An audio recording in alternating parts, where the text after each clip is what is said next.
From CBS News headquarters in New York, this is the CBS Evening News with Walter Cronkite. And in Washington, Eric Severide, Roger Mudd, Dan Rather, Bruce Morton, Fred Graham, Bob Schieffer, John Lawrence in Syria, and Charles Collingwood in London.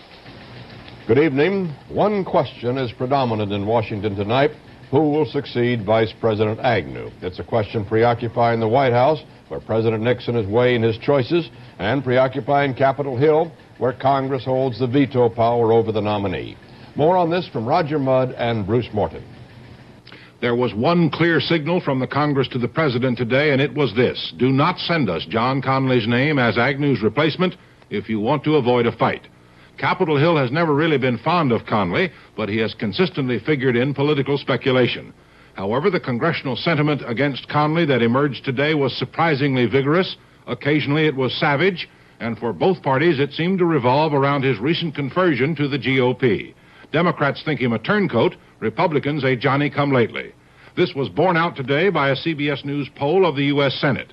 Of the three candidates mentioned by CBS, it was Connally who attracted the most no votes, 21. Rockefeller was the clear favorite, 32 yeses, only 5 noes. Reagan followed with 19 yes, 15 no. Each senator was also asked to name his own candidates. 22 men were mentioned. None was a favorite. Goldwater, Rockefeller, and ex-Secretary of State Rogers got 7 votes each. In answer to a third question, 49 senators said they preferred the strongest possible replacement for Agnew. Only 10 wanted a caretaker, and 18 said it doesn't matter. Roger Mudd, CBS News, Washington.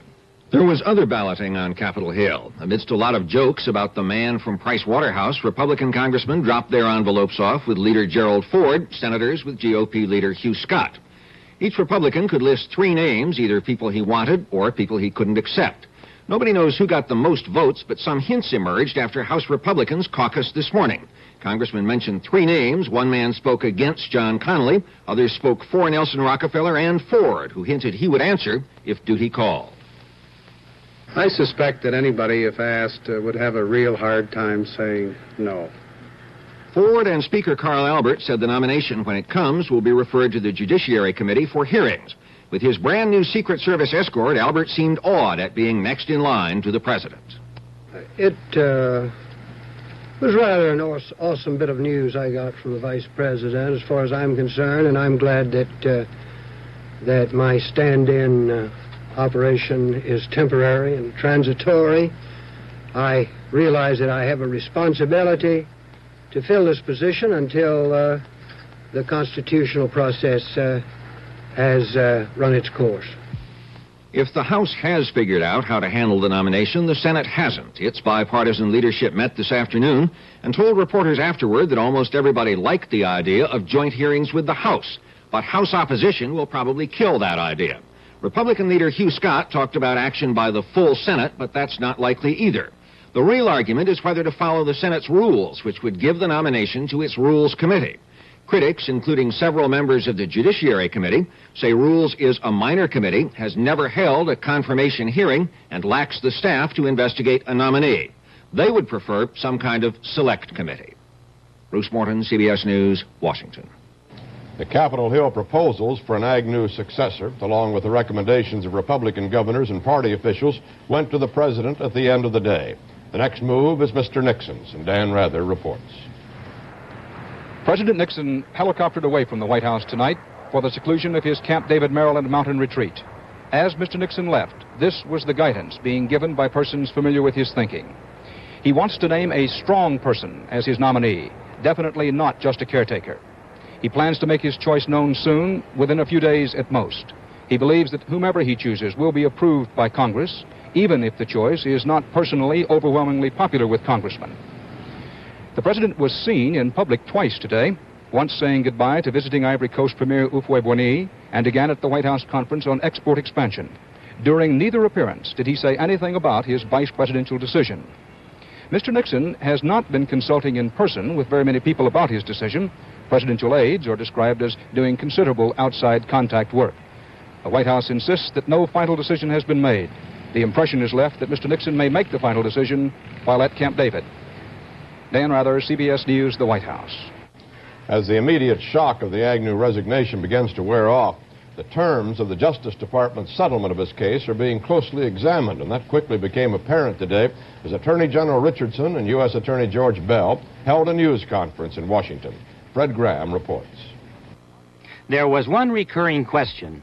If Agnew was guilty of all the graft, bribery, and extortion that was alleged in the Justice Department's 40-page statement of charges, why was he let off without a prison sentence?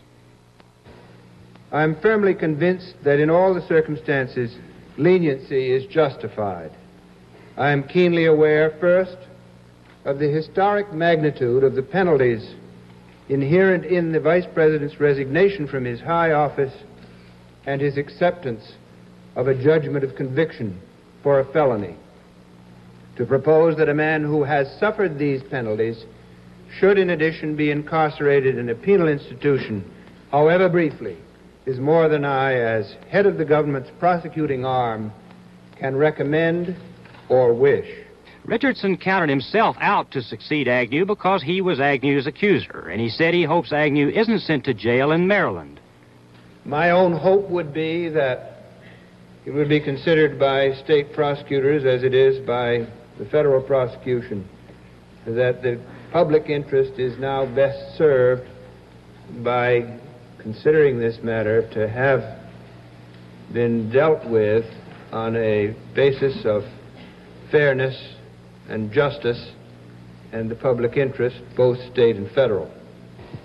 As to the political aspects of it, of course, in the fundamental sense of the word political, of course it's political.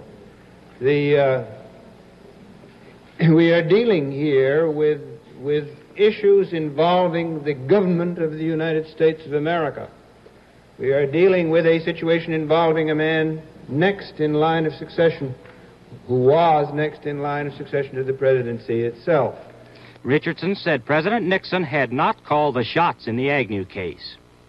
The president was kept, of course, fully informed at all times.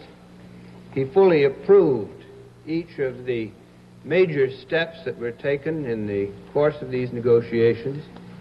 He did not participate in the negotiations as such. He had, of course, as President of the United States, to be satisfied that the essential elements of what was being done were consonant with the public interest. Agnew can still vote and hold public office in Maryland or leave the country if he wishes. His conviction does not require disbarment from law practice. The Bar Association would first have to move for disbarment, and a special court would have to agree. Maryland's Attorney General said today he does not plan to prosecute Agnew under state law, and Richardson said it is too early to tell how much Agnew would have to pay in back taxes on the payoff money he allegedly received over the years. Fred Graham, CBS News at the Justice Department. Agnew and other members of his family today attended in a Baltimore suburb the funeral of his half-brother. He also showed up at his office to clean out his desk, so to speak. An administration spokesman said he will be given a reasonable and appropriate amount of time and staff to wind up his affairs.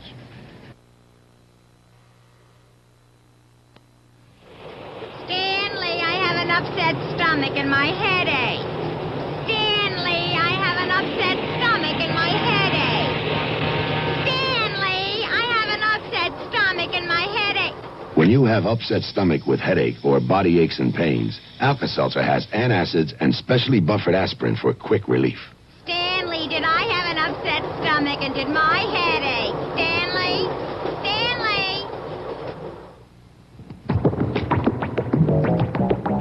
If you do your own thing around the house, get the quality paint job with the quality roller, Red Devil. And there's a difference. Red Devil has the right roller for the right paint.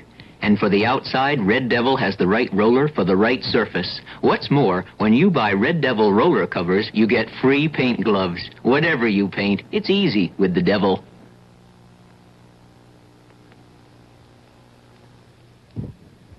The Israeli army tonight would seem to be driving toward the Syrian capital of Damascus, perhaps less than 35 miles away. That's the headline in today's Middle East war bulletins. But Israeli naval and air forces also were busy. Navy units raided the Syrian coast up around here. They set oil tanks afire at Banyas. They sank a Greek tanker. Loss of 2 crewmen reported. Damaged a Japanese ship. The Syrians claim their shore batteries sank 8 Israeli vessels. For the first time in the war, the Sinai front was reported as relatively quiet. But the Egyptians apparently continue to build up their forces on the east side of the canal. Israel claimed a commando unit landed over here somewhere in this area and shot up an Egyptian convoy before escaping. But the big action's up here on the Syrian front. The Israelis say they have cleared the Golan Heights of Syrians now and are moving out on that road toward Damascus. From the 67 ceasefire line, it's 40 miles up that road to Damascus. And it's a tough road much of the way. The first 10 miles, it's all hilly, a 2-lane winding road, steep embankments on either side. The tanks and the wheeled vehicles have to stay on that road. While up in these hills, the Syrians, perhaps with Iraqi help, can sit with their big Russian-built T-62 tanks and fire down in that fishbowl of a road. The Israelis say they're 6 miles along that already, so maybe by tonight they have pretty well cleared through that hilly area. The next 20 miles or so is pretty well clear for the Israelis. At any rate, there are no hills in the area. The only defensive point might be this town in here. Then they push on along that road, presumably to about 8 miles from Damascus, where again they run into hilly, winding road. And there are farm villages in the suburbs of Damascus, where the Syrians can build defensive points, probably already have them, to try to protect their capital. For the latest film from the Golan Heights fighting, back here, let's go to John Lawrence. Israeli armored units have reached the Syrian border, and we are standing less than a mile from it here. But it has been at a heavy price. The Israelis took casualties, like this soldier, slightly wounded by shrapnel. But they had seized the momentum and kept driving on, overwhelming Syrian positions, overrunning the defense line, and finally breaking through. By nightfall, Israeli units had struck at least 6 miles inside Syria and were advancing on the capital of Damascus, less than 25 miles away. Israel's Army and Air Force have turned last Saturday's Syrian attack into a rout and are moving now to destroy the Syrian army. John Lawrence, CBS News, with the Israeli forces pushing into Syria. Great morning. Great waffles. Today is the first day of the rest of your life. Start it right with Total. Start eating right and watching your weight with Total. Each delicious ounce gives you 100% of the minimum daily adult requirement of vitamins and iron. Today is the first day of the rest of your life. Start it right with Total. I have a little friend who sends me cookies from time to time, and she just found a way to make them taste fresher. She took them to the Greyhound bus station and sent them by Greyhound Package Express. It's an easy, economical way to ship most anything. Cookies, even a carton of doorknobs. Greyhound buses run day and night, Sundays too. So things get there fast and fresh. Nice work, Kimmy.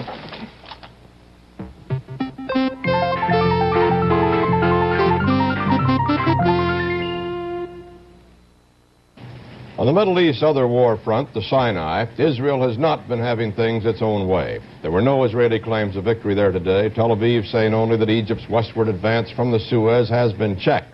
Cairo, on the other hand, that's the eastward advance. Cairo, on the other hand, said that a retreating Israeli tank column in the central Sinai was trapped and destroyed. The Egyptians finally have released some film of the early hours of the war last weekend, and Charles Collingwood in London narrates that report. The Egyptians apparently are continuing to send reinforcements of men and equipment across the Suez Canal into the Sinai.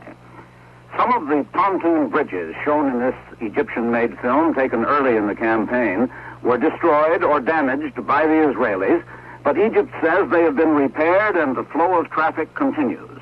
Cairo today claims it has inflicted major losses on counterattacking Israeli forces on this canal front, while Israel says it continues to shell and attack the whole Egyptian bridgehead area. For the Egyptians to be able to raise their flag in Israeli-occupied Sinai was an emotional occasion after so many years of frustration.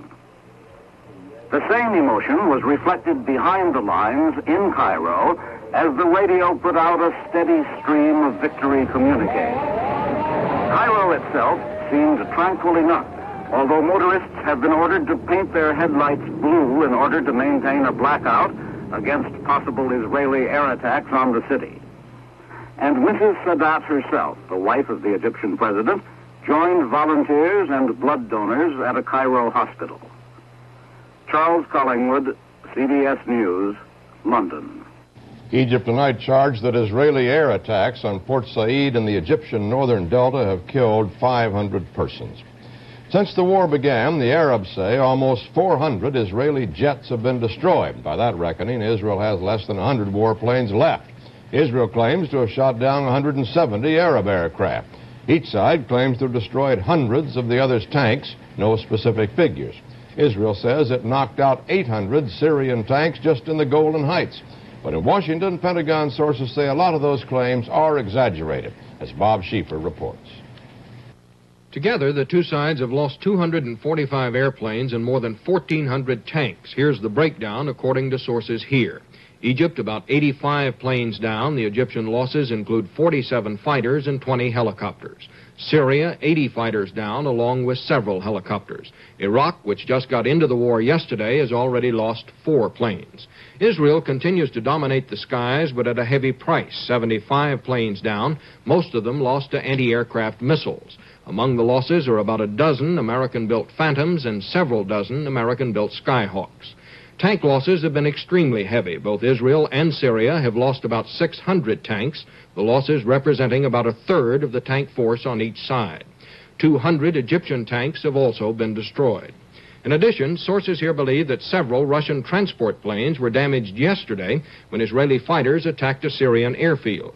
The Russian transports were part of a force of 80 Soviet planes that flew into Syria yesterday with war supplies for the Arabs. Just how seriously the Soviet planes were damaged could not be learned, but officials here said the airlift was still continuing today, both into Egypt and Syria. Bob Schieffer, CBS News, Washington.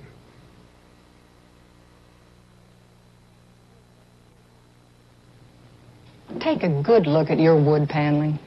Looks dull and faded. Well, Scott's Liquid Gold was specially formulated for wood paneling that has been dried out by heat, air conditioning, and sunlight. It's not a cover-up, but goes down below the surface to restore and preserve the natural beauty of fine wood. Liquid Gold cleans away dirt and helps hide scratches and water stains. Remember, for best results, don't use wax after using Liquid Gold. Use Liquid Gold regularly, in aerosol or liquid. Do you have anything for headaches? Yeah. Take 2 of these. Arthritis pain formula. I have a headache, not arthritis. Doesn't matter. Arthritis pain formula is great for occasional headaches, too. Look at the label. Also relieves headaches. Must be strong. You bet it is. APF has more pain reliever in it than most headache tablets. Arthritis pain formula. Hey, thanks. Arthritis pain formula is great for headaches. Arthritis pain formula. Great for headaches, too. Special Watergate prosecutor Archibald Cox obtained his first indictment today, a 2-count charge accusing Egil Krogh of perjury. Krogh, who headed the White House plumbers operation, is accused of lying to a grand jury last year about the activities of 2 of those plumbers, Howard Hunt and Gordon Liddy. Conviction could bring a $20,000 fine and 10 years imprisonment. The conventional political wisdom is that the Nixon campaign's dirty tricks operation didn't affect the outcome of the '72 election one whit. But George McGovern's campaign director, Frank Mankiewicz, today disputed that. In testimony to the Watergate hearing, Mankiewicz said, "What was created by the sabotage effort was an unparalleled atmosphere of rancor and discord within the Democratic Party." Few of the committee members actually heard Mankiewicz's testimony. Chairs were vacant as Senator Montoya convened the afternoon session. Senator Weicker attended intermittently. CBS News, a special summary report of today's Watergate hearing, will be broadcast over many of these stations tonight at 11:30 Eastern Time. Senate and House conferees agreed today on a compromise version of the $21.3 billion military weapons bill. It drops the Senate requirement for a 110,000-man reduction of U.S. forces overseas and replaces it with a complicated formula which will amount to about a 43,000-man pullback.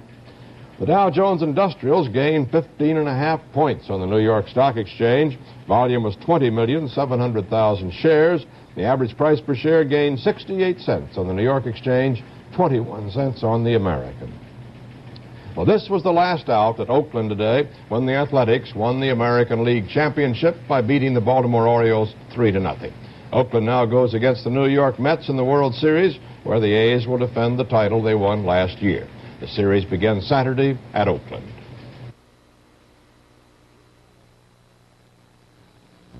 You miss so much when you catch a cold. Take 12-hour Contact. To get up to 12 hours continuous relief from just your sneezing, dripping, and congestion, you need 6 cold tablets. 2 every 4 hours. Or 3 ounces of nighttime liquid. 1 every 4 hours. Or 1 Contact. You should know these contain an antipyretic analgesic and the liquid an antitussive and alcohol. Not found in Contact. You choose. Give your cold to Contact. The world we live on, filled with those things that can cause heartburn and acid indigestion. Tums. It contains one of the most effective medicines ever discovered for relieving heartburn and acid indigestion. In fact, for years, millions of people have been relying on Tums for effective relief when needed. And Tums begins to work instantly. Why not carry a roll? It's effective medicine. Eric Severide has been thinking about the similarities and the differences between the Agnew case and the Watergate scandal. And here is his analysis. This city eats and drinks politics, and it was overindulged last night. It woke up with a hangover this morning and has been feeling faint and fumbling all day. But not Attorney General Richardson. He was cautiously crisp and frank enough. The Agnew settlement, a monumental case of plea bargaining, did not follow the letter of the law. It was a response to the climate of the times, an arrangement made in a motel room, ratified in a courtroom, and its aim was to keep still more the cement of common trust that holds American society together from turning to sand. They concluded that a long criminal process involving the possible successor to the presidency would strain the structure too far. Government has to govern itself before it can govern the country. The prospect of an incumbent vice president on trial for crime, simultaneously with the quite possible constitutional showdown over the presidential tapes, and with a dangerous war going on, all this was too much to face. So Mr. Agnew, apostle of law and order, who used to speak against permissive judges, was treated permissively in the name of the general good.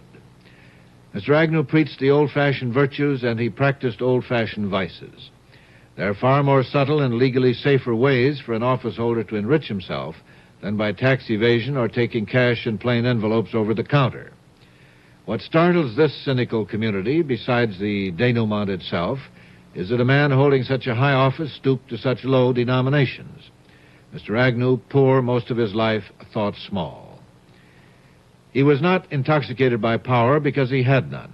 He was intoxicated by money, the quick-buck atmosphere of wheeler-dealerism, particularly in real estate and construction, which has so tainted our public affairs and vulgarized our landscape. It was the office holders involved in the Watergate and associated scandals who were intoxicated by power. With that old English verse in mind, one might say that Agnew was only stealing the goose from off the common while they were trying to steal the common from the goose. It is hardly debatable any longer that this law and order administration has turned out to be as lawless as any on record, and perhaps it already holds the record. The Nixon presidency will be discussed for decades, not only because of its policy judgments, good or bad, but also because of this president's judgments of other human beings. Maybe the psychologists can help the historians figure out why Mr. Nixon was attracted to these kinds of men and why these kinds of men were attracted to Mr. Nixon. The body count is already far too high to be explained by happenstance or ill luck. And that's the way it is. Thursday, October 11th, 1973. This is Walter Cronkite, CBS News. Good night.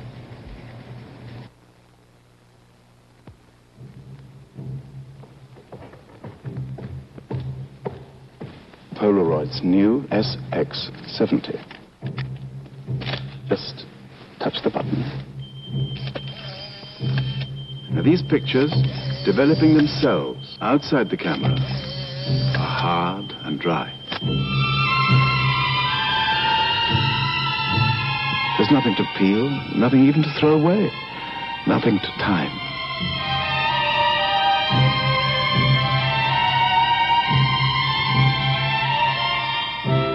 In minutes, you will have a finished photograph of such dazzling beauty that you will feel you're looking at the world for the first time.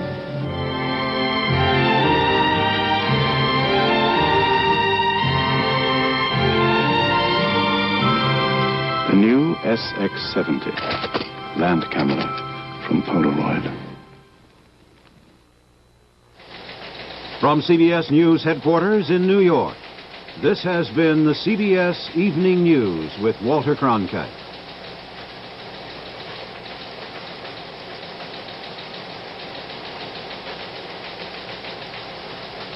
A summary of developments at today's Watergate hearings will be broadcast by CBS News in a special report tonight at 11:30, 10:30.